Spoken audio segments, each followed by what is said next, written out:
Éternel notre Dieu, nous te bénissons pour ce dimanche, pour ce matin. Nous te rendons grâce pour ta bonté, ton amour, Seigneur, de ce que tu nous rassembles en ce lieu. Seigneur, nous prions que tu sois celui qui est honoré dans nos cœurs, dans nos pensées, dans nos faits et gestes, Seigneur, en ce lieu, Père. Au nom de ton Fils Jésus, Père, nous prions que tu nous enseignes, que tu nous reprennes, que tu nous corriges, Seigneur, Père, et que tu nous équipes, Seigneur, afin que nous soyons préparés pour toute bonne œuvre. Amen. Donc aujourd'hui, nous continuons sur le zèle. Le message sur le zèle, je veux croire que des hommes et des femmes, nous devenons zélés pour notre Dieu. De toute façon, nous n'avons pas de choix.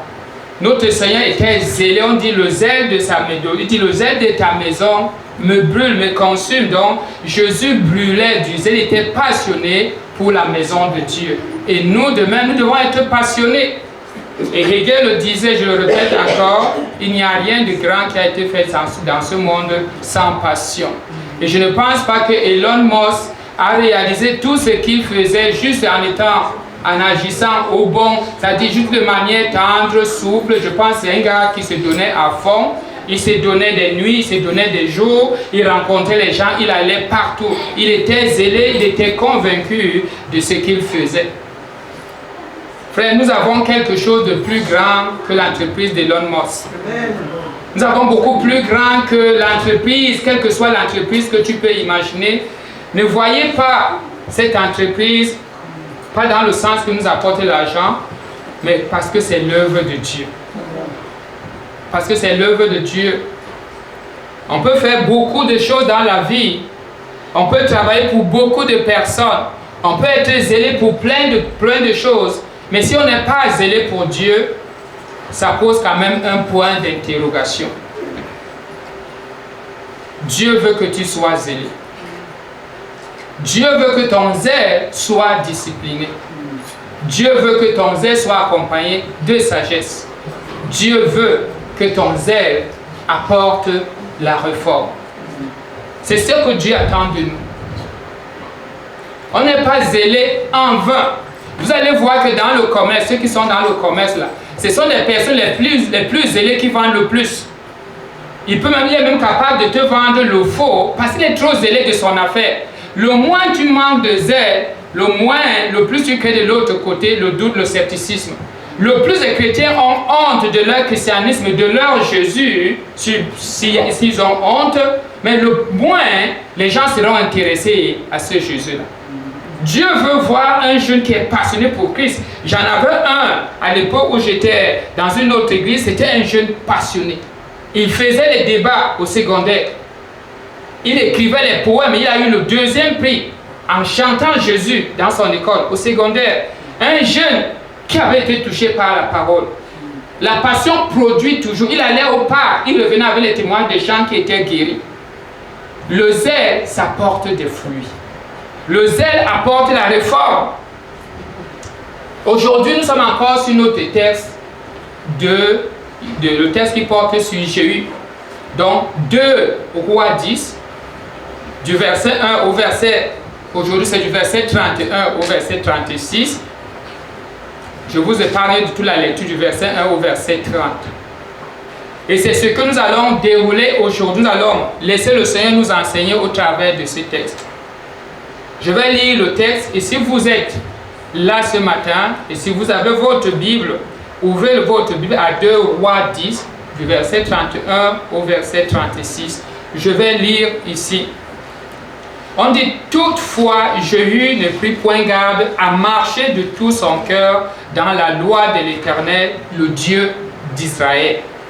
Il ne se détourna point des péchés que Jéroboam avait fait commettre à Israël.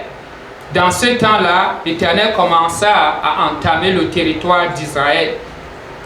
Et Hazaël les bâtit sur toute la frontière d'Israël, depuis le Jourdain vers le soleil levant. Il bâtit tout le pays de Galad, les Gadites, les Rubénites et les Manassites, depuis Aroër sur le torrent de l'Arnon jusqu'à Galad et à Bassan. Le reste des actions de Jéhu, tout ce qu'il a fait et tous ses exploits, cela n'est-il pas écrit dans le livre des chroniques des rois d'Israël? Jéhu se coucha avec ses pères et on l'enterra à Samarie. Et Joachaz, son fils, régna à sa place. Jéhu avait régné 28 ans sur Israël à Samarie. Parole de l'Éternel. Jéhu, c'est un homme qui avait été choisi pour Dieu pour être roi d'Israël. Jéhu aussi, quand nous parlons de Jéhu, nous parlons d'un roi. Nous ne parlons pas juste d'une simple personne. Mais sa royauté, il devait exécuter, comment je peux dire ça? Il devait amener la parole de Dieu prononcée sur le roi Akab à se réaliser. Jéhu, on a vu par le passé que Dieu le juge sur deux choses. Sa réalisation matérielle, mais aussi sa vie spirituelle. Et nous avons vu que Jéhu, sur les réalisations matérielles, Jéhu a été assez bon quand même. Il a quand même réussi à détruire tout, il a exécuté le jugement de Dieu sur la famille d'Akab de manière parfaite. Il n'est resté aucun descendant de cette famille selon la volonté de Dieu. Mais en même temps aussi, Jéhu n'est pas resté focalisé juste sur ce que Dieu lui avait dit. Il a élargi son mandat, il a abusé de son mandat, il est allé au-delà des limites que l'Éternel avait fixées pour lui. Et cela nous interpellait tous. Dieu nous appelle, mais Dieu nous donne des limites. Un pasteur n'est pas autorisé à tout faire parce qu'il est pasteur. Peu importe, que ce soit pasteur, que ce soit diacre, que ce soit même femme, toute femme a un ministère ou tout homme, nous n'avons pas de limites infinies. Dieu nous donne, c'est pour ça que Dieu définit des rôles, Dieu définit à chaque fois, Dieu donne des rôles. Que ce soit dans un travail, tu as des limites. Un ancien ne peut pas tout faire. Même le policier avec son bâton, il ne peut pas tout faire. Tout le monde travaille de manière limitée. Et ça, Dieu le veut aussi dans le ministère. Que tu saches que si ce sont mes limites, là-bas, je déborde. Jéhu n'a pas fait ça. Il a tué parfois par crainte de concurrence potentielle. Il a tué parfois parce qu'il avait ses propres calculs dans la tête. Dieu n'a pas pris plaisir à ces débordements. Cependant, aujourd'hui, nous allons regarder comment le déclin de Jéhu est arrivé. La Bible nous dit ici, au verset 30, l'Éternel dit à Jéhu, parce que tu as bien exécuté ce qui était droit à mes yeux, ce qui était droit à mes yeux, et que tu as fait à la maison d'Akab tout ce qui était conforme à ma volonté, tes fils jusqu'à la 4e génération seront assis sur le trône d'Israël. Toutefois, Jéhu ne prit point garde à marcher de tout son cœur dans la loi de l'Éternel. Le Dieu d'Israël, il ne se détourna point des péchés de Jéroboam, des péchés que Jéroboam avait fait commettre à Israël. La première chose ici, l'une des choses que l'auteur de ce texte, dont le Saint-Esprit, même si c'est qui a écrit, déplore, c'est la vie de contradiction. C'est la contradiction ici. La contradiction dans la vie de Jéhu. C'est quoi la contradiction dans la vie de Jéhu? On voit Jéhu ici, on vient de donner un bilan. On dit ici, si vous regardez ici, on dit Dieu quand même le bénit jusqu'à 4 générations qui vont régner sur, ils vont être des rois. Mais on dit ici, toutefois, Jéhu ne marcha pas selon la loi de l'Éternel. Le mot toutefois ici, c'est un marqueur de relation. Ça souligne la contradiction. Ça souligne l'opposition. Ça veut dire qu'on dit ici, malgré ici, là, ça veut dire, ça présuppose un non-sens ou un contresens. On dit Jéhu ici, il venait, malgré le fait que Dieu l'ait béni jusqu'à la 4e génération, contrairement à ce qu'on se serait attendu, qu'il se soumet à la parole de Dieu, il vit exactement le contraire de la parole de Dieu. C'est ce que ça veut dire. On dit, ouais, Dieu le bénit à la 4e génération. Toutefois, Toutefois, en contradiction de ce qu'on s'attendrait, que quand Dieu te bénit, tu deviens plus obéissant, Jéhu, malgré que Dieu le bénisse, il agit exactement comme s'il n'avait rien reçu de Dieu. 4 générations, quand même, c'est beaucoup. Dans la Bible, généralement, une génération dure 40 ans. C'est quand même beaucoup quand Dieu le bénisse ainsi. Donc Jésus, comment il veut dire ici? Jéhu vit dans une vie de contradiction. Contradiction par rapport même à la bénédiction de Dieu. Contradiction à la parole de Dieu. L'auteur de ce texte est en train de nous dire tout simplement, ça n'a pas d'allure comment Jéhu a pu agir de cette façon-là. Comment un homme à qui, malgré tout, Dieu ne lui a même jamais parlé dans le texte qu'il allait un jour se venger vraiment des choses qu'il a débordées. Mais ici on voit Jéhu, le texte nous dit, l'auteur déplore, dit non, c'est pas ça qu'il devait faire. Il agit exactement au contraire. Dieu ne veut pas ça. Dieu veut vraiment que nous soyons en accord avec sa bénédiction. Dieu veut que nous soyons en accord avec sa parole. Mais on nous dit ici, Jéhu ne porta pas attention à la parole de Dieu, à la loi de l'Éternel. Et c'est vraiment le point sur lequel on va mettre de l'emphase aujourd'hui. C'est vraiment un non-sens pour chacun d'entre nous, ici, de vivre la vie de Jéhu. Que tu parles de l'amour tout le temps, mais toi-même, tu ne donnes aucun amour. Ça ne fait aucun sens. Que tu parles tous les jours de l'obéissance, alors que toi-même, tu es en pleine désobéissance. Ça ne fait aucun sens. C'est ce que l'auteur souligne ici, la vie de contradiction. Que tu parles tous les jours du pardon, mais tu gardes la haine dans le cœur. C'est déplorable, très déplorable, dit l'auteur, de parler de la grâce, alors que nous-mêmes, nous ne gracions personne.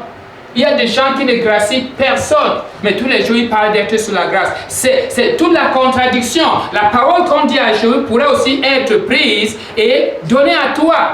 Malgré que Dieu t'ait gracié, tu ne portas point à gracier les autres.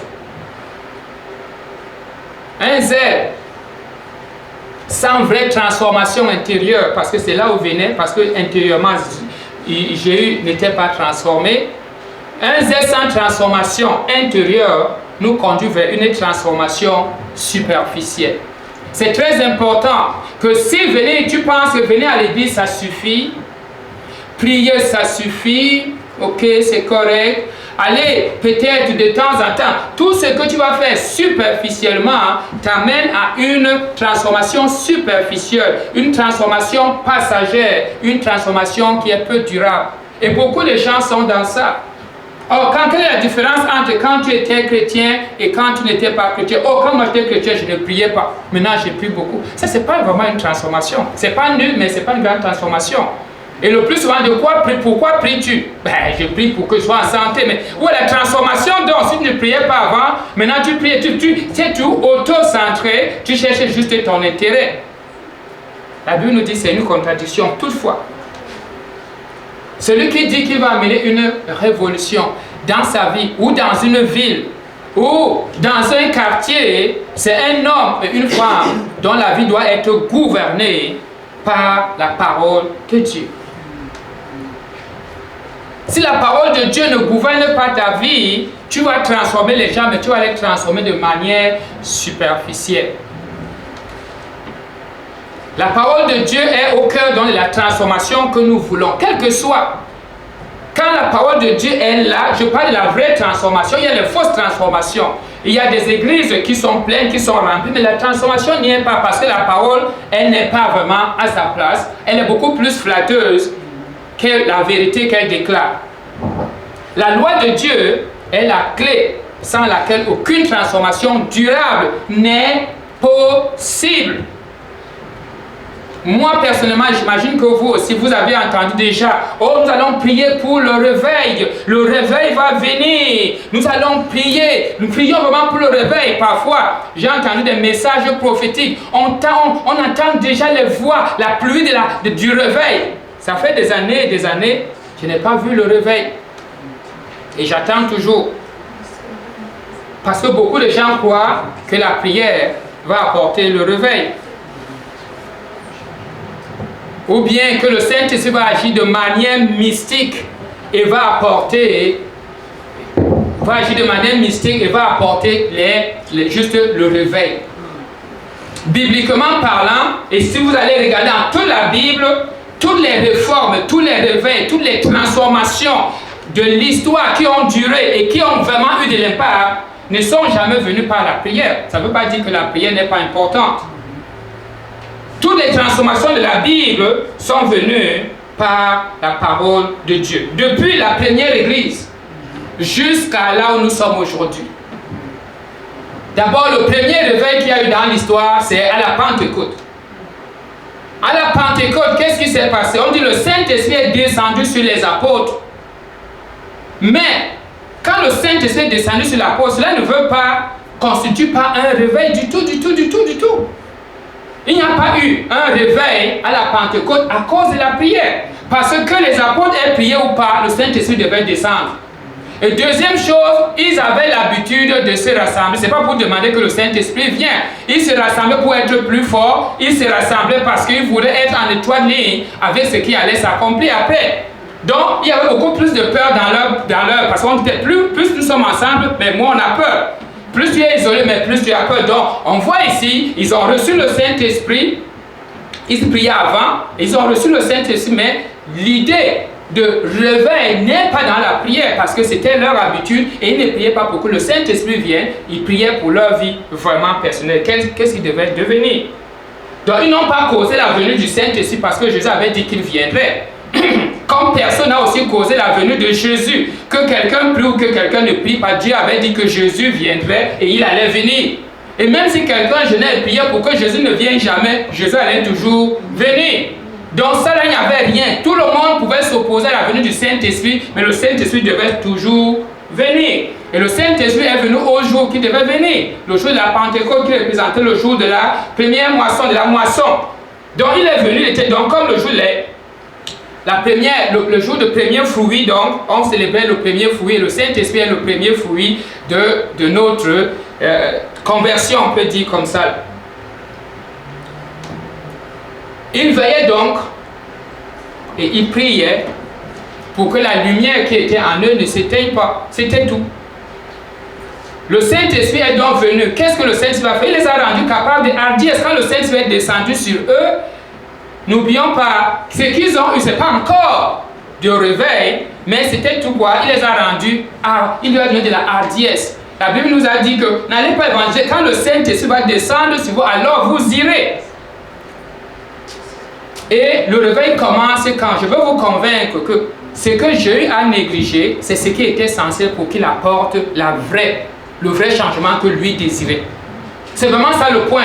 Or, c'est ce que l'auteur du texte nous dit, qu'il a fait beaucoup de choses avec Dieu, mais il a négligé la parole de Dieu. Mais je veux vous dire ici, quel que soit ce que vous voulez changer, vous ne pouvez pas le faire par la force de vos bras. On voit jusqu'ici les gens qui prient, il n'y a rien qui se passe. Mais regardez quand la transformation commence. La transformation commence quand Pierre ouvre la bouche. Acte 2 au verset 1. Je peux lire à partir du verset 14. Pierre ouvre la bouche. Et Pierre proclame. Qu'est-ce qu'il proclame? La parole de Dieu. Là maintenant, on va voir le réveil prendre place. Ici, là, acte 2, verset 14, au verset 14, on dit, alors Pierre, se présentant avec les 12 et levant la voix, et leur parla en ces termes, hommes juifs, et vous qui séjournez à Jérusalem, sachez ceci, et prêtez l'oreille à mes paroles. Notez bien, prêtez l'oreille à mes paroles. Je vous ai dit, il n'y a pas de parole, il n'y a pas de transformation, il n'y a pas de réveil possible si la parole de Dieu ne vient pas avant. Au verset 37, donc je vous dis, il dit, écoutez mes paroles. Au verset 37, qu'est-ce que nous avons? On dit, après avoir entendu ces discours, les paroles, ils eurent le cœur vivement touché. Et ils dirent à Pierre et aux autres apôtres, hommes frères, que ferons-nous? Voilà le réveil qui commence à prendre place. Ces hommes et ces femmes-là si les gens restaient prier dans leur maison, aucune de ces personnes ne posait la question que faire homme frère. Leur cœur n'aurait pas été touché ici comme ils ont été touchés. On dit ici, il fut touché dans le cœur. Et il dit bien, mais on fait donc comment? Et on est ici, même nous-mêmes aujourd'hui, nous voulons que les gens viennent à l'église, n'est-ce pas? Et nous pensons qu'en priant, les gens vont venir à l'église. Ce n'est pas vrai du tout. Il faut que quelqu'un ouvre la bouche et tu programmes quelque chose et le Saint-Esprit, au travers de ta programmation, va faire quelque chose. Parce que c'est quoi le réveil au fait? Le réveil, c'est quand un cœur se détourne de Dieu, revient totalement à Dieu. C'est ça qu'on appelle un réveil. Un réveil n'est pas juste un petit sentiment là. Non. Ça, c'est vraiment, on nous dit ici, ça c'est dans le dictionnaire, j'ai cherché dans les livres, le réveil c'est un regain de foi, un renouvellement de l'engagement dans sa foi, dans sa religion, comme disent ici dans les livres. Donc on voit ici un regain de foi, un regain, un retour, un réengagement du bien. On a tué Jésus, mais qu'est-ce qu'on peut faire? Ce que tu dis c'est tellement biblique, ce que tu fais c'est exactement, mais qu'est-ce qu'on fait alors maintenant? Avant que quelqu'un ne se convertisse, avant que quelqu'un ne change, il faut qu'il entende la parole. Sinon, il est juste venu t'accompagner. Après quelques jours, là, il va te dire merci beaucoup. Je n'ai pas eu ce que je vois. J'attendais. Comme vous allez souvent dans les supermarchés, vous allez dans une boutique, quand vous ne trouvez pas ce que vous voulez, vous faites 1, 2, tu ne trouves même pas ça, tu t'en vas. Maintenant, voyez, il pose la question. Au verset 37, nous venons de lire.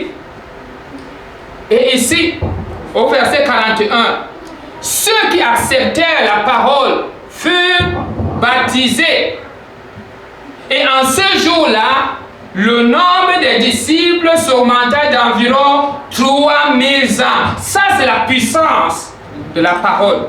Jésus ne peut pas faire, c'est pas en allant tu couper, détruire les temples que tu vas gagner 3000 personnes. Tu ne peux pas. C'est impossible. Et aucune prière jusqu'à présent n'a produit un salut, une conversion de 3000 personnes. C'est quand tu ouvres ta bouche, que tu pries, quand tu le donnes à la parole de Dieu, sa puissance, que tu vas voir maintenant la puissance de la parole de Dieu. On voit donc dans ici là que 3000 personnes se réengagent à nouveau dans la foi chrétienne. On voit ici qu'il y a certainement d'autres, ils ne s'engagent même pas de nouveau. Pour eux là, c'est vraiment la première fois même qu'ils adhèrent à une foi. Il y a un gain de quelque chose ici. Cette question qu'ils ont posée, homme frère, que ferons-nous? Ça ne viendra pas juste de la prière. Ça vient que tu parles quelque chose. Ça vient de la parole. Or la Bible nous dit ici, Jésus ne prêta pas attention à la parole de Dieu. Mais il veut changer les gens. Jésus, c'est déjà presque l'échec signé. C'est presque l'échec signé quand tu as déjà mis de côté la parole de Dieu. Parce que laissez-moi vous dire, la parole de Dieu n'est pas de l'encre noire sur du papier blanc. Ça là, ma femme écrit, j'écris, tout le monde sait, tous les enseignants, si vous écrivez. Ce n'est pas ça. Et vous pouvez même écrire même ce que Dieu a aussi déjà écrit. Il y a même mot. La parole de Dieu, ce n'est pas ça. La parole de Dieu est plus, la Bible nous dit, elle est plus puissante que n'importe quelle autre parole sur toute la terre. La parole de Dieu, elle est plus puissante que n'importe quelle autre parole sur toute la terre. Quand elle est prononcée. Car, pourquoi elle est plus puissante? Pourquoi la parole de Dieu est plus puissante? Dieu dit que la lumière soit. Moi aussi, je peux dire la lumière soit. Et pourquoi c'est quoi la différence? D'autres personnes pensent que la parole de Dieu est puissante parce qu'elle est magique. Elle est comme magique. Je donne le soin de l'Éternel mon berger, bam. Et puis d'autres pensent, et on utilise la parole, d'autres mettent ça, la Bible sous les oreillers, d'autres sous le matelas, d'autres entourent leur lit avec les Bibles. Comme si la parole de Dieu était magique. Non. Ce n'est pas dans ce sens que la parole de Dieu elle est puissante. Elle n'est pas puissante dans ce sens comme ça.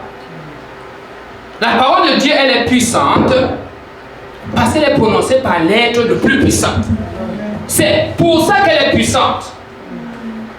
Parce qu'elle est prononcée par l'être le plus puissant. Et vous allez, tenez-moi bien, suivez-moi, vous allez comprendre la pertinence de la parole de Dieu et pour vous, et pour moi, et pour toute la terre. Or, Jésus ne prêtait pas attention à la loi de l'Éternel. Pour Jésus, je peux faire les choses dans la parole, c'est correct. Je connais ton temple, je peux détruire le temple. Mais après avoir détruit le temple physique, mon temple intérieur, là, il est là. Il est là. Je vais aller aux toilettes faire les mêmes choses que j'ai. Là où je ne pouvais pas, je vais créer même un autre truc à quelque part, là où tu ne peux pas voir.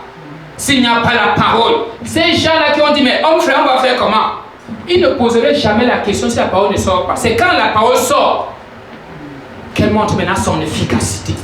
Tant que tu la gardes, oh, moi si je dis, je ne dis rien, ça ne va rien arriver. Non, tu te trompes parce que tu penses que c'est ta parole. C'est pour ça que Dieu, ça ne dit rien. Tu pensais que Pierre a dit les choses qu'il ne connaissait pas. Tout ce que Pierre a dit, il connaissait ça. Il connaissait ça. Hébreux 4, verset 12 nous dit ceci. Car la parole de Dieu est vivante et efficace. Plus tranchante qu'une épée quelconque à deux tranchantes. Pénétrante jusqu'à partager âme et esprit. Jointure et moelle. Elle juge les sentiments et les pensées du cœur. Première chose, la parole de Dieu elle est puissante. Or, j'ai appris que la parole de Dieu n'était pas... Elle est vivante d'abord. Première chose, elle est vivante. Elle est vivante. Comment la parole de Dieu est vivante? Dites-moi. Pourquoi toi ta parole n'est pas vivante? On va dire, mais encore c'est un mystère. Parce que cette parole, on va l'entendre. La parole de Dieu est vivante. Vous savez pourquoi? Parce que Dieu est vivant. Moi, là, quand je parle, ma parole est vivante tant que je suis vivant, n'est-ce pas? Tant que je suis vivant, ma parole est vivante. Mais quand je quitte la maison, par exemple, je m'en vais. Les enfants font quoi? La parole est morte. Même si je suis vivant, c'est comme si je ne suis plus vivant. La première chose, c'est la parole de Dieu est vivante. Et elle est vivante pour toujours parce que son auteur est éternellement vivant. Voilà comment la parole de Dieu elle est vivante. Tu peux donc faire confiance à la parole de Dieu. Parce que son auteur est toujours vivant. Et puisqu'il est toujours vivant, il est capable de l'accomplir à tout moment.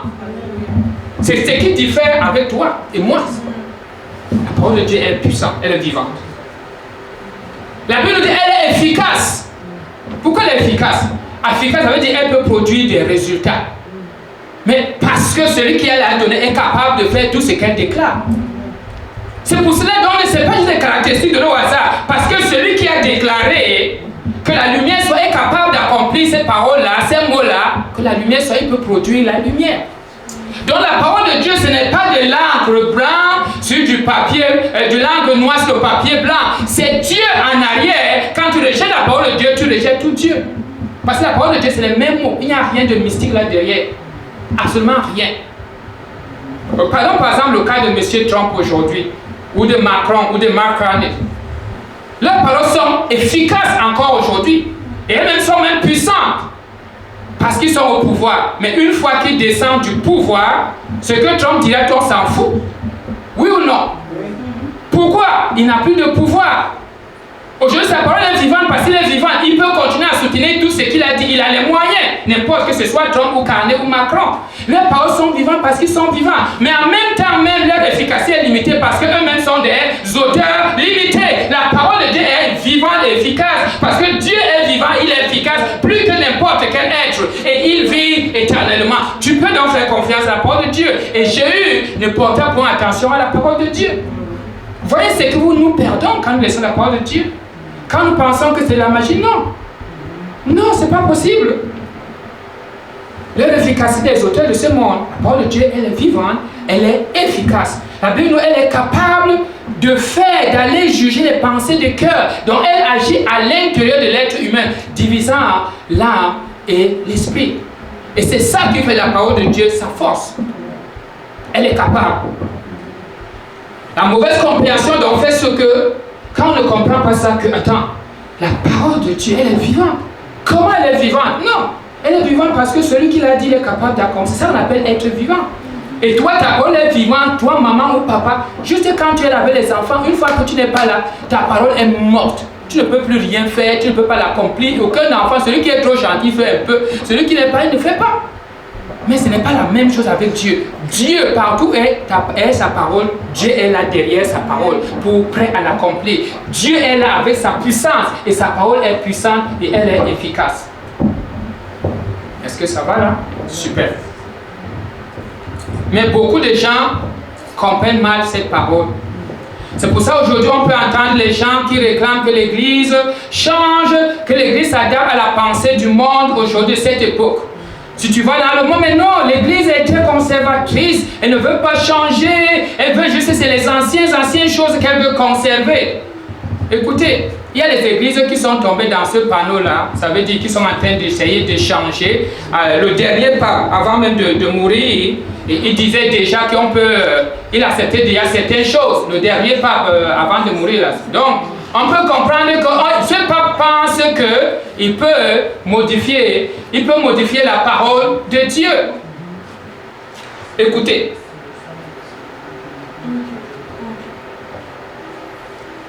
Le monde aujourd'hui veut, par exemple, que l'Église évolue sur les sujets comme la sexualité, les mariages, le mariage, la sexualité en général, la fidélité, les relations sexuelles en dehors du mariage et même avant le mariage. On veut que l'Église évolue sur plein de sujets. Le point est ceci. La Bible n'est pas la parole de l'Église. Voilà le dilemme que nous avons. La Bible n'est pas la parole de l'Église. La Bible est la parole de Dieu et Dieu est toujours vivant. Donc s'il y a quelqu'un qui peut modifier la parole de Dieu, ce n'est que Dieu lui-même. Ce n'est que Dieu lui-même. Et lui seul peut amender la parole, sa parole, mais pas l'Église, parce que ce n'est pas ta parole. J'imagine qu'ils disent, tu es dans ta classe et tu donnes une parole à quelqu'un, une autre personne qui est, je ne sais pas, là-bas aux États-Unis, dit qu'il va changer ta parole. Avec quel pouvoir? C'est ta classe, c'est ta parole. Donc l'Église n'a pas le pouvoir, ni l'autorité, ni absolument rien à faire avec la parole de Dieu. L'Église peut la subir, le seul moyen c'est de la subir, de l'accepter et de marcher pour elle. Donc cette demande envers l'Église, ou ces caractéristiques qu'on veut donner à l'Église, à contre, oh non, elle est trop redingarde, elle ne évolue pas, on ne peut pas répondre à ça. Parce que ce n'est pas tout simplement dire, oui, moi je comprends que c'est de ringard, mais moi je ne peux pas la changer, c'est la parole d'une autre personne. C'est la parole d'une autre personne, elle est tellement puissante, plus puissante que moi, que je ne peux pas la toucher, comme Jean disait, que même les sandales, je ne peux même pas. Maintenant, si je ne peux pas toucher les sandales, c'est à sa parole. Non, c'est encore pire. C'est encore pire.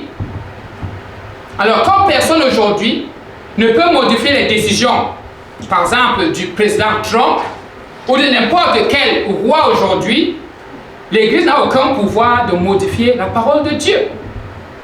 Écoutez, avec la parole de Trump, quand Trump dit qu'il va faire la guerre, puis non le président Trump, ou bien n'importe quel chef d'État, on peut contester ce qu'il va dire, on peut contester ce qu'il a dit, mais tu ne peux pas décréter, tu ne peux pas changer ce qu'il a dit. Par exemple, aujourd'hui, nous vivons dans un monde où on est sous tarif. Le Canada paie les tarifs, tous les pays du monde payent presque les tarifs. Tout le monde le conteste, mais personne ne peut changer la parole de Trump. Il n'y a que Trump, lui seul, qui peut changer que les tarifs finissent. La seule chose, c'est que tu peux pleurer, tu peux contester, tu peux mal parler, mais si on ne peut pas le faire pour un être vivant, imaginez ce qu'on veut faire quand nous négligeons la parole de Dieu. Si on ne peut pas changer, tu peux contester la parole de Dieu. Mais c'est inutile parce que lui, il est vivant et sa parole est efficace. Il la soutient. Dieu est derrière sa parole. Et l'efficacité de sa parole se prouve si tu te soumets à cette parole. Je veux que nous passions attention.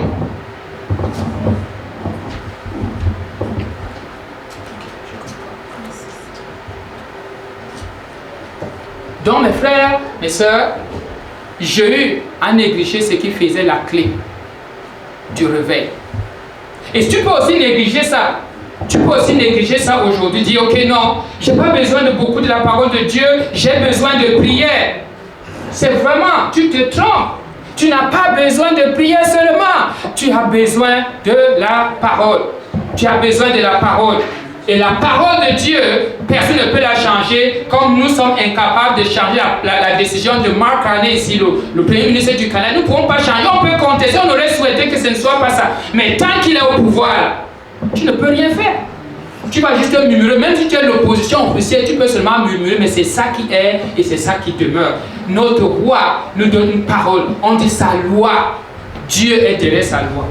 Et je veux vous dire, si vous voulez voir la transformation dans votre vie, si vous voulez avoir la transformation dans vos familles, si vous voulez avoir la transformation dans votre école, peu importe le lieu où vous vous trouvez, apporter la parole de Dieu. Jésus ne prêta pas attention. Vivez la parole de Dieu. Et moi, je peux t'encourager de ne pas contester la parole de Dieu. J'ai dit, tu peux contester. Mais je sais qu'en contestant, d'abord, c'est inutile. Comme je peux continuer à décider, oh non, non, je suis contre la guerre. Tu peux être contre la guerre, mais ça ne change pas les paroles. L'auteur seul peut les changer, c'est inutile. Mais si tu te soumets à la parole de Dieu, si tu fais l'inverse de ce que Jésus a dit, la première révolution qui prend place en toi, le premier réveil qui prend place en toi, personne ne peut le contenir. Personne ne peut le contenir. Tu ne voudras plus aller combattre les gens pour les changer de l'extérieur ou les priver de leur temple alors que leur vrai temple intérieur est toujours là. Contester la parole de Dieu, c'est des crachats dans l'air. Et quand on crache en l'air, on doit s'attendre que ça va retomber sur notre face. Si tu dis que tu vas contester Dieu, tu vas faire une révolution exactement comme de l'apparence. L'extérieur, on dit tu es grand. Oui, tu as décimé ceci, tu as décimé ceci, mais à l'intérieur, tous les petits idoles là, le manque de pardon, le manque de patience, le manque de ceci, la haine, la rancune, la jalousie, les envies, tout ça, ça va t'attraper. Ça t'attrape. Contester la parole de Dieu, c'est les cracher en l'air, ils retomberont certainement sur ta face.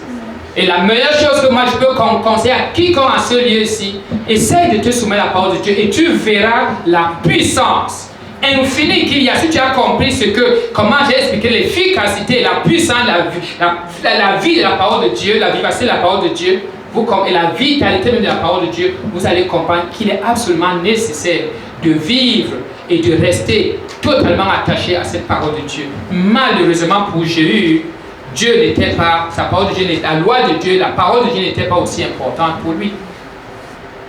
Il pouvait aller dans la parole de Dieu, trier ce qui lui plaît et laisser tout ce qui lui déplaît. C'était un peu ça.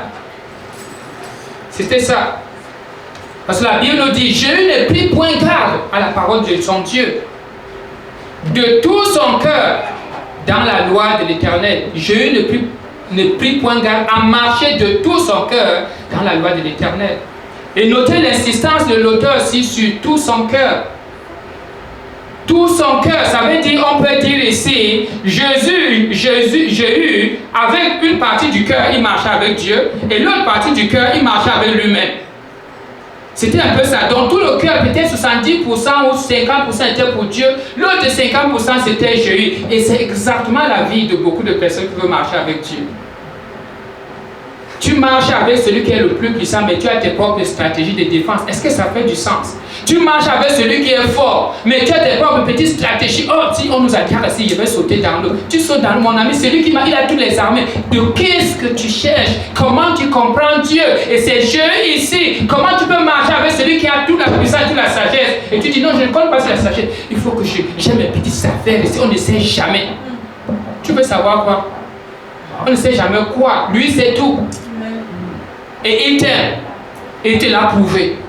Mais tu veux toujours garder tes petites affaires. Avec lui, on ne sait jamais. Non. Jésus avait un cœur, une partie pour Dieu, une partie pour lui-même. C'est pour ça qu'on dit, non, la loi de Dieu, ce n'est pas qu'il rejetait toute la loi de Dieu. Non.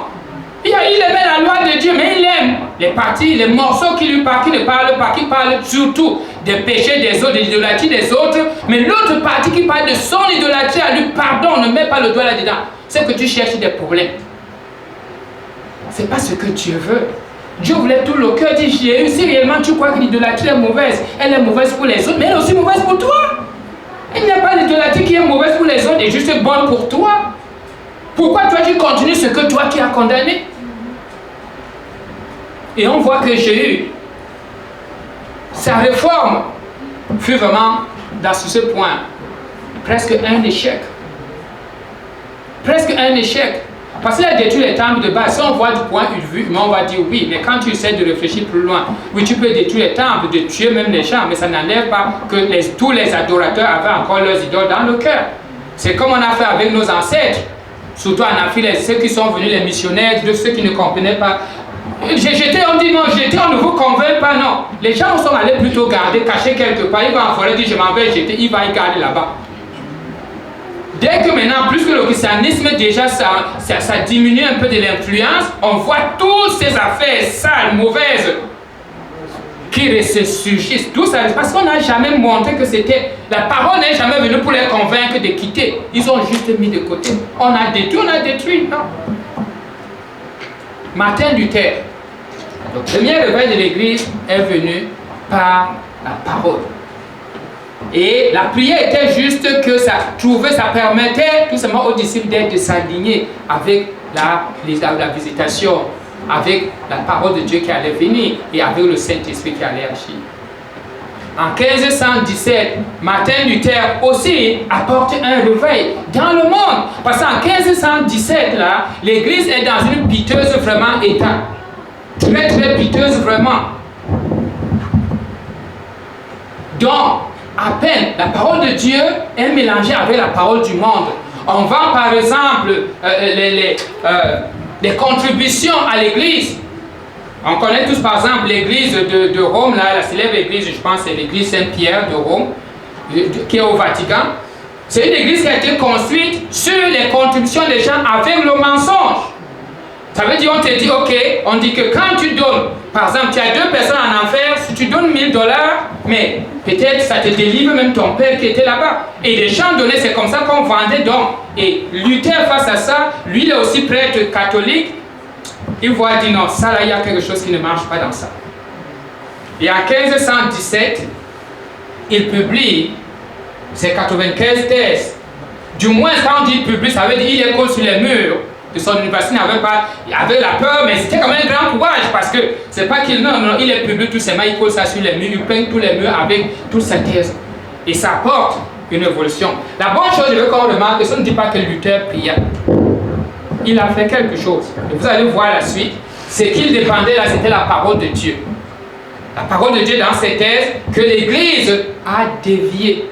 Que l'Église doit revenir à la parole. C'était la thèse de Luther. Et son désir n'était jamais de créer une Église protestante, on dit aujourd'hui. C'était jamais. Il s'est considéré catholique jusqu'à la fin de sa mort.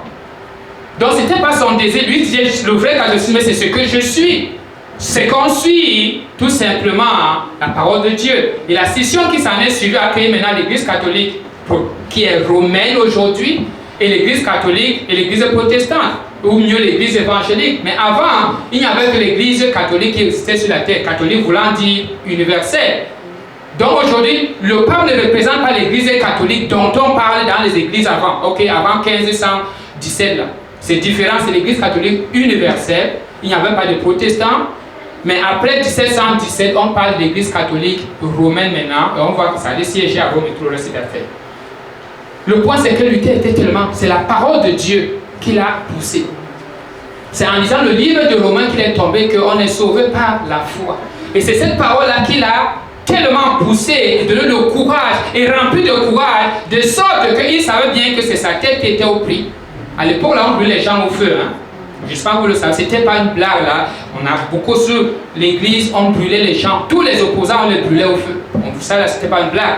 Donc en faisant ça, il a pris le plus grand des risques. Mais au fond de son cœur, il était convaincu que c'est la bonne chose à faire. Je veux que vous voyez où est-ce que cela peut nous amener quand on a dit la parole de Dieu. C'est avec cette poussée là qui se tient devant, contre lui seul, contre le pape, contre toute l'église universelle sur la terre. Lui seul, Luther.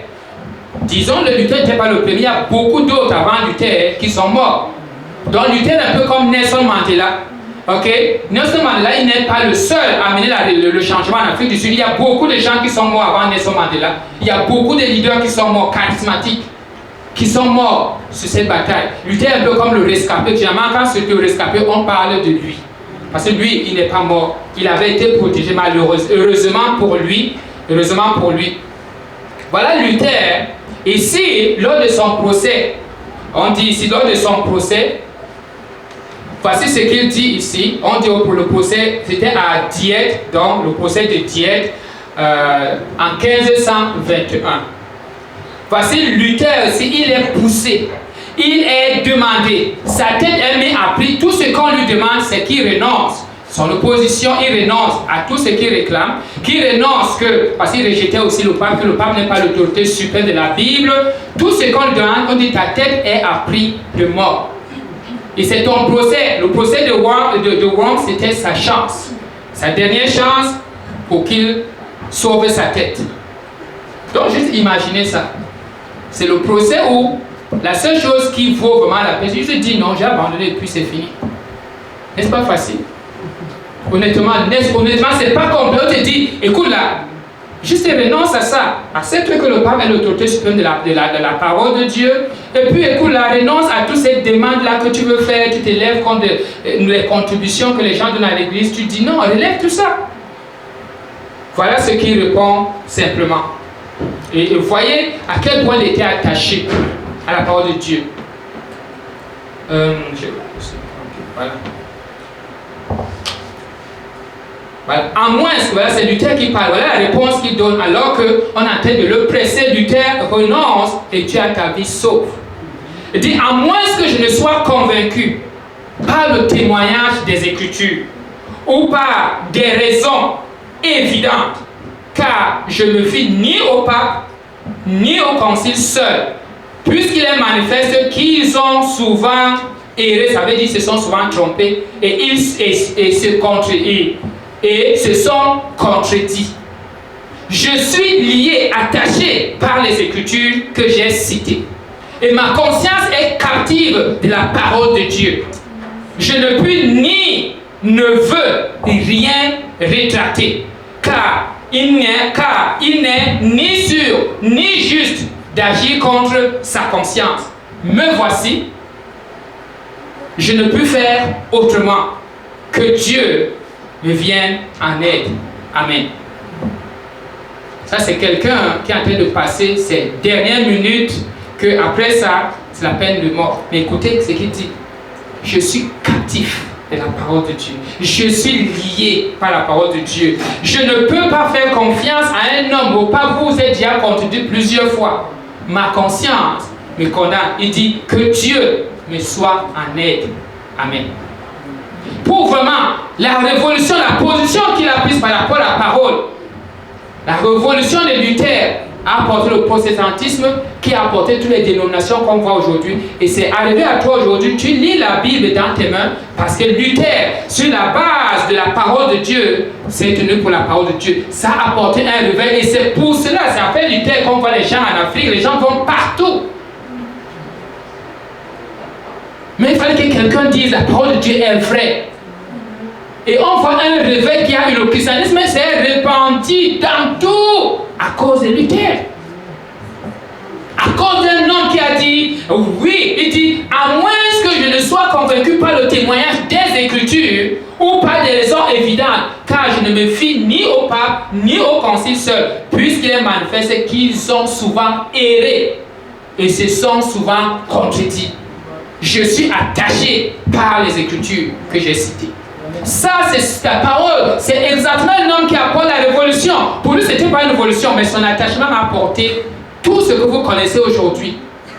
Le pentecôtisme, tout ça, ce ne sont que des petites naissances qui naissent de la position que Luther a prise ici. Luther est un modèle que j'ai eu, je pense, mais j'ai été avant, qu'il aurait pu juste copier. J'ai eu vu négligent à suivre la loi de l'Éternel. Je n'étais pas prêt à vendre sa peau pour de telles choses comme ça. Pour Jésus, ce n'est pas un cas, une situation trop difficile pour lui. Quand il y a négligence ou désobéissance de la parole de Dieu, quand la parole de Dieu n'est pas au centre de ta vie, il n'y a aucune chance qu'une réforme substantielle qui épargne le monde et qui honore Dieu arrive. C'est presque impossible. C'est pour ça que tu vois les grandes églises souvent, hein, parce que le plus souvent, quand l'auteur, les grandes églises là, le prédicateur, le brillant là, parle, le charismatique parle, parce qu'on n'en parle plus. Tu ne vois pas des gens, tu vois les grandes églises, tu ne vois pas des transformations vraiment. Tu vois une église, on dit ça c'est 50 000 personnes. Et tu vois les gens, tu dis mais où sont les 50 000 personnes dans la vie? Parce que le plus souvent, la parole n'a pas pris de place, les émotions ont rempli la place que la parole devait prendre. Luther, la révolution de Luther t'affecte aujourd'hui. Ça m'affecte aujourd'hui. Nous avons la Bible librement comme ça. Parce que Luther et tous ceux qui l'ont précédé se sont dit, il dit, je suis attaché à la parole, je ne peux pas me confier à toi, pape, je ne peux pas me confier à vos conciles, même s'il faut que je meure, je mourrai. Que Dieu me vienne en aide. Et Dieu lui est venu en aide. Il a été sauvé tout simplement d'une manière mystérieuse. Il a été gardé quelque part, il est resté là-bas longtemps dans une maison. Et c'est lui qui a donné le temps d'écrire la première Bible en allemand. Il a traduit toute la Bible pendant sa cachette. Il ne dormait pas à transcrire la Bible. Donc, on voit donc que Luther, il a apporté le changement en se tenant sur la parole. Et en se tenant, c'est en te tenant sur la parole, si tu peux, comme dit Luther, c'est vraiment la position, moi aussi je peux m'embrasser ça. Mais combien de personnes sont prêtes à se tenir pour la parole? Sincèrement aujourd'hui. Les gens disent non, comment quelqu'un le disait, dit non, moi je ne suis pas prêt. Si quelqu'un me dit renonce au Christ, je renonce très vite. Mais après là, je vais demander pardon au Seigneur. Quand une fois que je ne suis plus avec les gens, je vais demander pardon au Seigneur. Et si tu es dans des cas comme ça, qu'est-ce que tu fais? Tu renonces à tout. Le zèle sans obéissance à la parole de l'évangile de Christ est le zèle sans obéissance à la parole de Christ est insuffisant. Il ne produit pas de fruits durables. Ni chez toi, ni chez les autres, ni dans l'église, ni hors de l'église. Dieu t'appelle à s'attacher à ta parole. De ne pas faire comme Jésus, il négligeait. Jésus était bien intentionné. Jésus veut que les gens louent Dieu. Jésus lui-même là, mais lui-même il dandine. Il veut juste construire les églises, mais non simplement que c'est ça le secret. Lui veut juste construire les églises. Il veut construire les églises. Non. Mais toi aussi, construis-toi une église pour toi-même. Allez, bon de construire. Toi-même, construis-toi une église.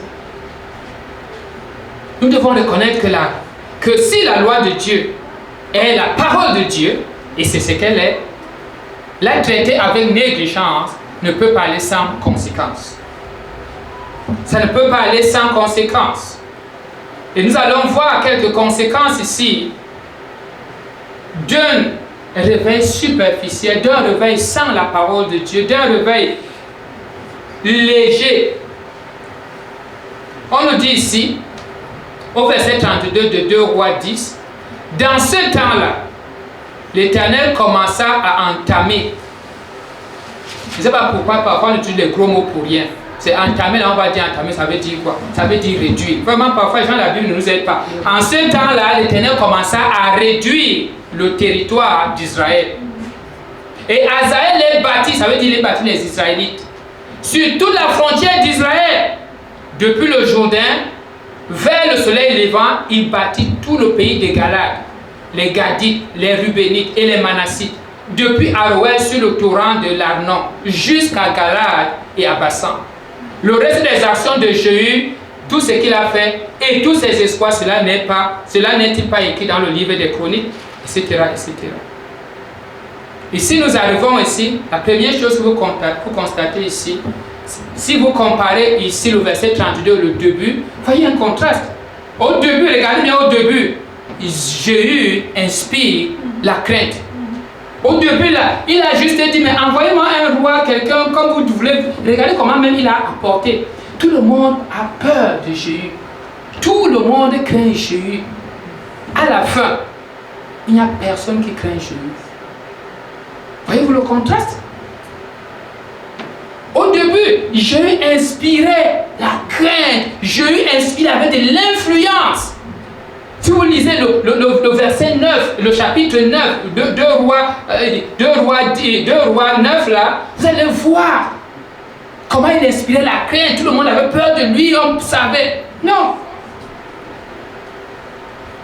Dans 2 rois 10 ici, au verset 1, il y avait dans Samarie 70 fils d'Akab. Jéhu écrivit des lettres qu'il envoya à Samarie, au chef d'Israël, aux anciens et aux gouverneurs des enfants d'Akab. Il écrit, maintenant, quand ces lettres vous seront parvenues, puisque vous avez avec vous les fils de votre maître, avec les chars et les chevaux, une ville forte et des armes, voyez lequel des fils de votre maître est le meilleur et convient le mieux. mettez-le sur le trône de son Père et combattez pour la maison de votre Père. Au verset 4, là, je vais attirer votre attention. Donc, c'est une lettre qu'il écrit. Hein? Vous avez compris que c'est Jéhu qui écrit. Il dit, j'ai compris, vous êtes les fils du roi Akab. Je vous demande donc de choisir un fils vaillant qui remplace Akab sur le royaume. Lui, il est un roi rebelle, si on peut dire comme ça, il est un peu... Lui, on l'a choisi, il choisit quelqu'un. Écoutez ce que les gens disent. Il eut une très grande peur et dit, on ne peut pas faire la guerre. Voici 2 rois n'ont pu, écoutez les autres qui commandent, voici 2 rois n'ont pas pu le résister. Résisterions-nous? Voyez-vous la crainte? Il est de façon, on ne connaît pas encore sa vie spirituelle, mais on connaît que c'est un homme, on ne se tient pas contre lui. Et le chef de la maison, le chef de la ville, les anciens et les gouverneurs, des enfants envoyaient dire à Jéhu, nous sommes tes serviteurs et nous ferons tout ce que tu diras. Ça, c'est un appel de l'influence. Ça, c'est ce qu'on appelle de l'influence. Et ça, c'est ce que Dieu veut, cette influence que nous ayons. Et c'est avec cette influence-là que les gens font le... On nous dit ici 2 rois. Il y avait le roi Joram, qu'il avait déjà gagné. Il y avait Azia, roi de Juda. Et même maintenant, notez encore le contraste. Dans le dernier, c'est un roi. Là-bas, 2 rois, on dit qu'il avait déjà battu 2 rois là. Et les autres, les enfants, les gens d'Akab ont entendu ça. Ils disent non, il a gagné 2 autres rois là. Nous ne veut pas de guerre. Les gens craignaient même de faire la guerre contre Jéhu. Pourquoi? Parce qu'il marchait encore dans le voie de Dieu là. Il n'avait pas encore sa petite pochette de calcul là qu'il avait. Et ça, c'est l'une des choses qui nous diffère des chrétiens de la Bible. Vous savez, le christianisme est né dans un monde qui est identique comme celui-ci, ou pire, où l'idolâtrie était plus pire que ce que nous voyons ici. Mais les chrétiens ont pu changer ce monde. Et à l'époque, laissez-moi vous dire, les chrétiens étaient très peu éduqués. C'est pour ça qu'on parle dans la Bible que parmi eux, il n'y a pas beaucoup de sages, il n'y a pas beaucoup de ceci, parce que les chrétiens n'étaient pas des gens très éduqués, mais c'était des gens qui avaient un cœur pour Dieu. Ce sont ces gens-là qui s'élevaient et allaient vers les païens là qui adoraient les autres. Ils leur montraient de l'amour, ils leur montraient de la patience et les gens se convertissaient en masse. Ils avaient de l'influence. Les gens, les chrétiens, non pas parce qu'ils avaient des armes, mais on savait que quand ils arrivent quelque part, il y a quelque chose qui change. Il y a des chrétiens que quand ils arrivent quelque part, c'est là où les problèmes commencent. Depuis que le chrétien là est arrivé ici, le commérage maintenant là, on a déjà un bureau. Depuis qu'il est arrivé là, la jalousie est venue. Ça, c'est pas le christianisme. Le christianisme, c'est comme Joseph. Non, depuis que tu es entré ici, on dit la maison de Potiphar, ça prospère. Reste là. Ça, c'était Jéhu. Tout le monde aurait souhaité avoir un Jéhu. Mais mon Dieu, dès que tu envoies une lettre des rois, dit non, on ne veut pas guerre, pardon. C'est ça le chrétien. Et la perte de l'influence du christianisme est due à quoi? La même cause que Jéhu. La parole de Dieu, on l'a mise à côté. Ou parfois nous suivons Dieu sur une fausse note, hein? Avec nos imaginations, non pas à cause de la parole. Oh oui, je vais être heureux, je vais suivre Dieu, va travailler, tu vas être heureux. Et l'autre Mose n'a pas besoin d'un culte de dimanche, si ce n'est que heureux. S'il va, il va pour d'autres choses. Je veux que nous réalisons. Les chrétiens aujourd'hui sont traités d'hypocrites parce que la parole de Dieu la négligeons. Nous proclamons une chose, nous disons une autre. Nous parlons d'amour, nous détestons les gens à qui nous parlons même de l'amour. Nous parlons de la patience, nous sommes tellement impatients avec les chrétiens même que nous, avec les non-chrétiens ou bien même les chrétiens à qui nous partageons l'évangile. Gandhi disait, si tout le monde connaît Gandhi, Gandhi c'est celui qui a le révolutionnaire de l'Inde là, il disait, j'aime Christ, mais je n'aime pas les chrétiens, car ils sont très différents de leur Christ. Ils sont très différents de leur Christ. Ça, c'est un hindou, il n'était pas chrétien. C'est un hindou qui regarde Christ comme ça, il dit, il n'y a pas meilleur que ça. Mais quand je regarde les gens qui eux, me font peur, je vois un agneau, mais autour d'eux, il n'y a que les lions et les vipères et les cécis. Les gens prêts à mordre. Ça, il n'y a pas d'influence. La première chose que j'ai eu peur à cause de ce que la parole de Dieu n'est plus proche de lui et qui veut marcher moitié Dieu, moitié ceci, de l'influence, il n'y a plus. Quand ils parlent, c'est qu'ils parlent comme tout le monde. Les païens sont hypocrites, les chrétiens sont hypocrites. Alors pourquoi vous voulez qu'on s'intéresse à vous? Pourquoi? Pourquoi vous voulez qu'on s'intéresse à vous? Il n'y a pas. Et c'est ça que j'ai eu peur ici. Il n'y a plus d'influence. Parce que l'influence, c'est Dieu. La présence de Dieu fait que quand tu marches, on peut dire ton aura est différent. Si on peut parler de aura, si on peut parler d'influence, la présence de Dieu fait que les choses soient différentes. Quand Jésus marchait, même les démons savaient que c'est Jésus. On dit, tu viens nous menacer? Pourquoi? Parce que quand il marche, il est tellement imbibé et imprégné la parole de Dieu que ça ne marche pas comme ça. Les démons réalisent que celui-ci, on lui doit de respect. Quand Paul marche, on dit Paul, on connaît, pardon. On dit Paul, on connaît, le Pierre, on connaît, mais toi là, tu blagues avec nous. C'est ça la réalité, l'influence. Vous voyez que quand on connecté à la parole de Dieu, même l'enfer connaît que tu es connecté. Quand tu joues au yo-yo, l'enfer connaît. On n'a pas dit on connaît tel autre. Non, on dit Paul là, on connaît, lui, il est vraiment dans l'affaire. Pierre là, on connaît, il est vraiment dans l'affaire. Vous là, vous blaguez ou quoi? Et ils déchiraient leurs vêtements, ils les envoyaient nus. Ça là, c'est la punition. Que ceux qui, vraiment, je vous garantis, nous ne pouvons pas dire nous allons apporter le réveil, changer le monde en mettant moitié comme j'ai eu. Oui, j'aime Dieu, je suis passionné de Dieu, mais il faut que nous, Dieu, on soit équilibrés. Ne sois pas trop chrétien, sinon vraiment toi tu es mourou. Ça c'est vraiment mourou. Non, Dieu a dit mais quand même soyons sages, mais Gandhi dit j'aime Christ. Ça c'est un hindou.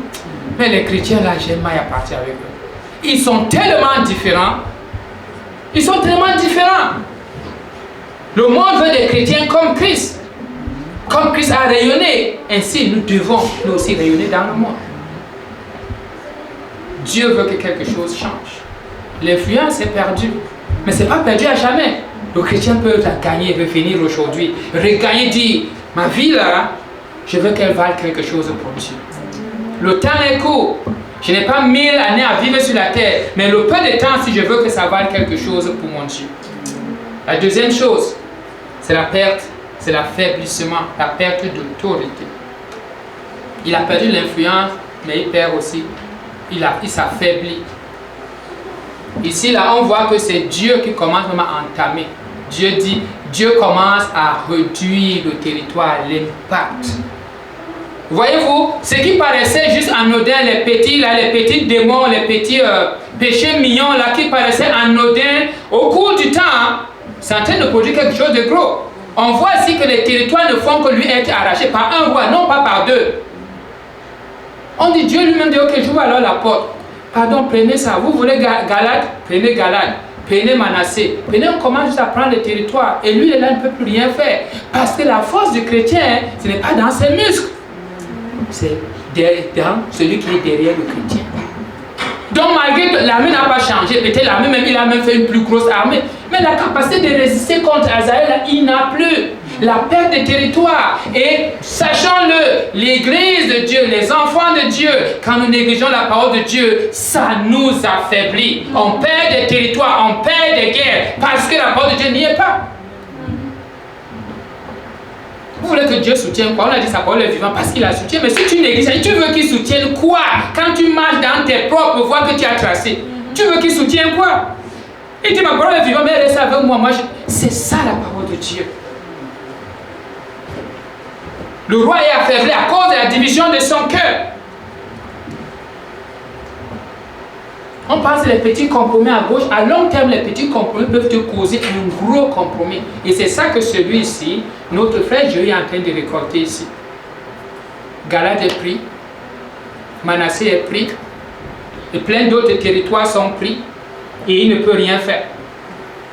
Tout ça, il ne peut plus rien faire parce que quoi, il est faible. Voilà tout ce qu'il a investi, tout ce qu'il comptait protéger en agissant à sa façon, à sa technique. Parce que si vous voulez avoir un gros royaume, le royaume est en train de se réduire. Et Dieu lui-même le permet. On dit que Dieu commence à réduire. Il dit non, toi tu ne marches pas devant. Mais pourquoi? Même le monde fait ça. Tu ne peux pas être dans un gouvernement et parler contre le gouvernement. Ça ne marche pas. Ce n'est que logique. Quand tu es dans un gouvernement, tu es contre, tu fais comme le gouvernement dit, tu parles comme le gouvernement parle. Tu ne vois pas dans le gouvernement de Dieu, dans le royaume de Dieu, et nous sommes les premiers opposants de Dieu à la loi de Dieu. Comment cela marche? On dit Dieu commença à entamer. Dieu commença à entamer, donc a commencé à réduire. Il dit, j'ai réduit mon fils. Le territoire était gros, tu voulais avoir un gros royaume, laisse-moi, j'ai réduit un peu. C'était combien? 400 000 km, non, il va réduire à 300. Il dit, non, réduisons à 200. Vas-y, Azaël, prends encore plus.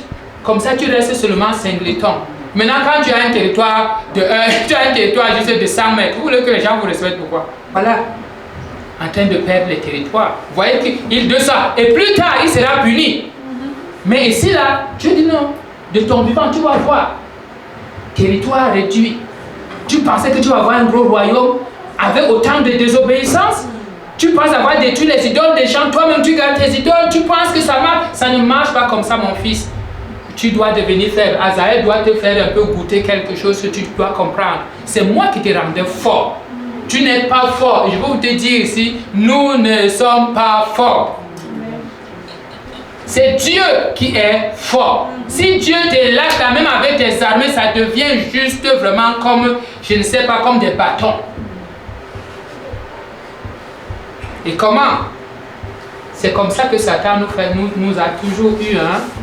Vous vous souvenez pour Adam? Satan, sachant qu'il ne peut rien faire pour Adam, ou contre Adam, plutôt, qu'est-ce qu'il lui a dit? C'est la parole de Dieu là. C'est vraiment ça là. Adam dit, oh oui, mais oui. Ah, le diable sait. Et il est, non. Il dit, non, est-ce que tu es vraiment sûr? C'est vraiment pertinent? Oh non, c'est pas pertinent. Ok.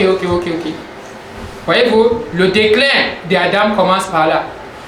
Et on voit ce même diable encore qui se tient devant Jésus, dit, Jésus, tu dois faire le choix entre Dieu, entre la parole de Dieu et le pain.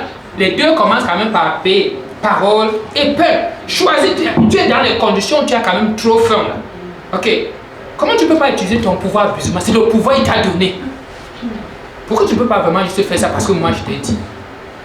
Mais un pasteur, je dis, non, je vais le faire. Jésus dit, non, il est écrit, on ne tente pas Dieu comme ça. L'homme ne vivra pas seulement de pain. L'homme ne vivra pas seulement de la satisfaction de la chair. L'homme ne vivra pas seulement de la satisfaction intellectuelle, mais souvent de la satisfaction spirituelle de la relation avec Dieu. Donc le diable, il est venu même chez notre Seigneur, lui fait la même proposition. Il dit, bread, là-bas c'est bread, là-bas c'est word. Tu choisis quoi? Bread c'est bon parce que tu as faim. Quand je te vois comme ça, 40 jours de jeûne quand même, tu as faim. Il ne dit pas que tu n'as pas faim. Et combien le diable nous visite comme ça? Je sais que tu n'as pas d'argent. Je sais que tu as le problème d'hypothèque. Mais il y a des moyens. Jésus me dit oui, moi j'ai des moyens. Mais tu vas dire oui, c'est vrai. Entrons dans telle affaire. Et ça va prospérer. Et là, même les dits de ce que tu avais là, tu mets dans l'affaire, ça disparaît. Et là, tu deviens encore déclin. Frère, Dieu veut que tu sois zélé. Dieu veut que son zèle soit au centre de ton réveil. Allons baisser nos têtes. Si dans ce lieu, tu n'as jamais connu Dieu, ou tu as marché avec Dieu à tâtons, tu as dit, ben, il y a Dieu, il y a moi, Dieu t'appelle aujourd'hui à changer le fusil d'épaule.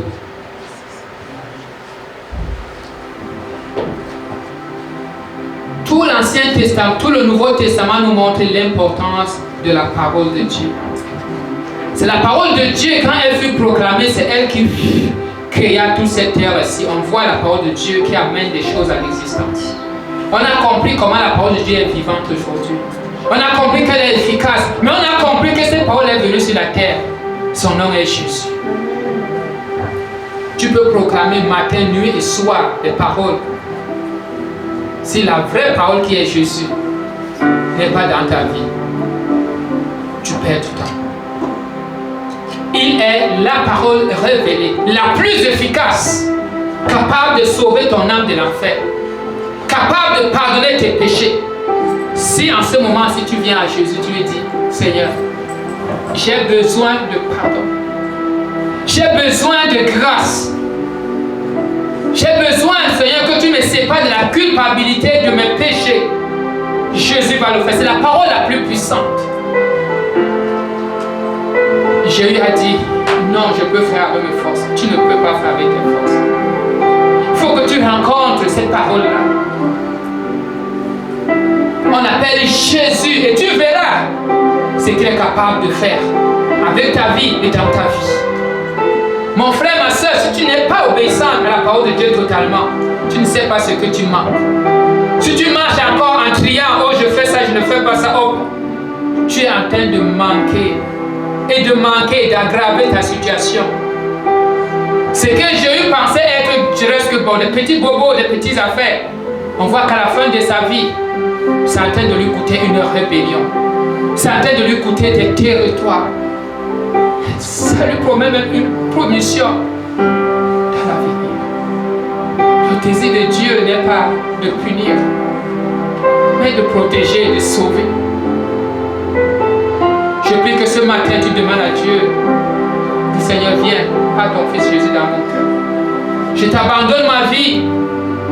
Seigneur, je retrouve le gain, le zèle pour la parole. Je ne pourrai plus faire sans la parole. Je veux vivre en l'ayant si à côté de moi. Parce que Jésus soit ma lumière. Seigneur, tu es Dieu. Merci de nous avoir éclairés ce matin. De nous montrer comment on peut vivre un zèle. Et que cela nous conduise dans le déclin. Mais on peut l'éviter, Seigneur. Seigneur, je te rends grâce pour la parole. Seigneur, qu'elle nous corrige, qu'elle nous redresse, qu'elle nous reprenne, qu'elle nous instruise, qu'elle nous équipe, Seigneur Père. Merci, Seigneur Père, pour ce dimanche. Bénis ton peuple, bénis ceux qui sont en ligne, bénis ceux qui sont ici. Bénis ceux qui écouteront ce message un jour en ligne, Seigneur notre Dieu. Qu'ils soient profondément bénis au nom de ton Fils Jésus. Merci, Seigneur. Bon dimanche.